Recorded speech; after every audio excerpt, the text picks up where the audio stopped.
আমি একদিন এক কাজ করেছিলাম, ছাদের মধ্যে রেখে দিয়েছিলাম, আর আমি নিজে ছাদ থেকে পড়ে গিয়েছিলাম।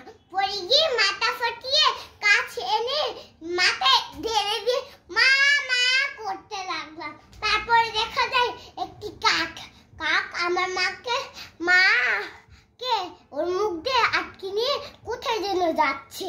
তারপর আমি ভাবলাম আমারও জানা ছিল, তখন আমি এক কাজ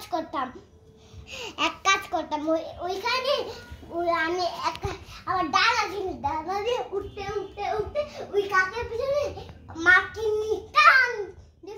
টান দিয়ে এনে ফেলছি। এনে মার সাথে আমি করে হাঁটতে শুরু করি। হাঁটতে মা আমাকে একটি চমৎকার বিশাল একটি কি দিল, চকলেট দিল। চকলেটটা